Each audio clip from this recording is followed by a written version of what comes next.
If you're anything like me, since the advent of laptops, I've tried to store more and more documents into my laptop digitally rather than carry around a lot of paper. But lately, I've seen more and more people embrace paper into their daily lives. Hi, I'm Dave Edwards. Today, we continue our series on productivity with David Allen, the author of Getting Things Done. Now, the last time I spoke with David, we started talking about maintaining a productivity system while traveling, while on the road. And that got us to talk about paper-based versus digital productivity systems. There was a period of time, and I think it was because all new tools were coming out, that everybody decided they wanted to be paperless. And I will admit, in fact, I will tell you my story, and maybe you had a better solution for me that I didn't think about.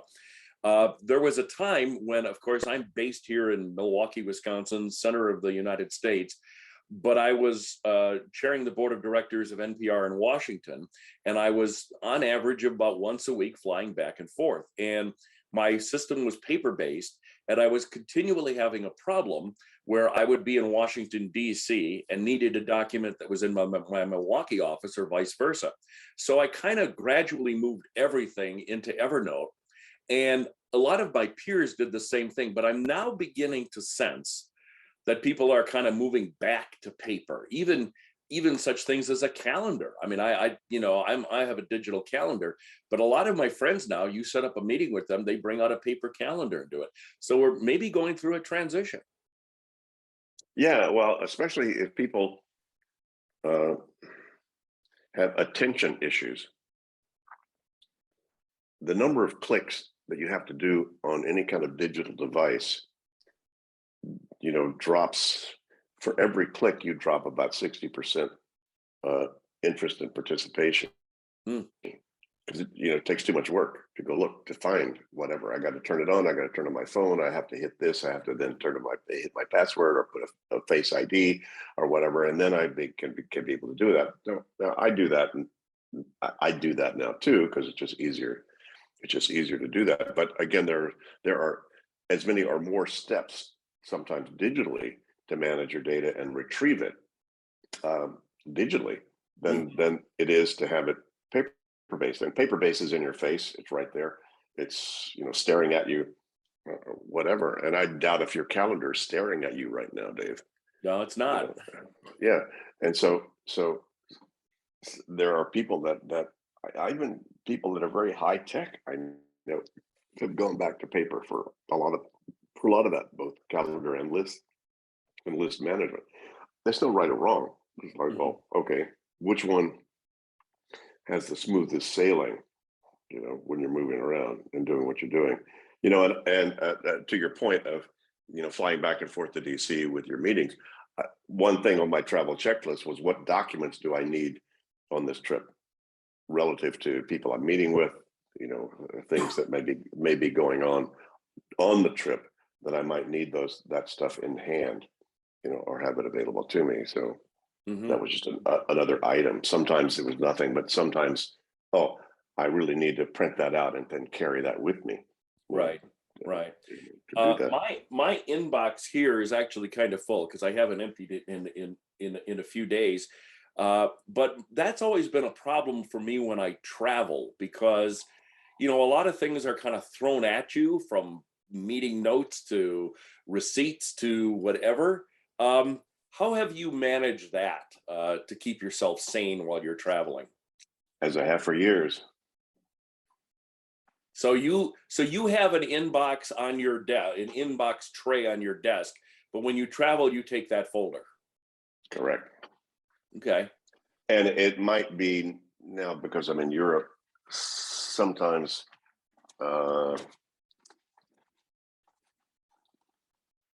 it looks like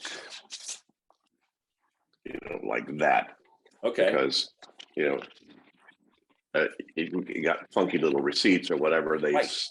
They stick better in a plastic, sort of an enclosed snapped little plastic folder.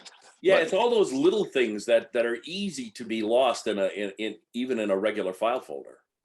yeah, and my last trip, by the way, I didn't take a briefcase. I took my pack, and uh, What do you mean your these pack? Well, you mean a backpack? A backpack, yeah, because my my laptop fits in that, and given that I was a lot of different reasons, I decided to not bother with a carry-on, but check my stuff. And so my travel folder, I have a version of that in travel documents, because that can sit in my backpack like that, whereas the open file folders don't. Right. So I just kind of manage, the little sort of low tech versions of how do I manage whatever documentation I need, and it's not that complex. I mean, Yeah. But that little you know, snap makes a big difference, I think, for keeping things together.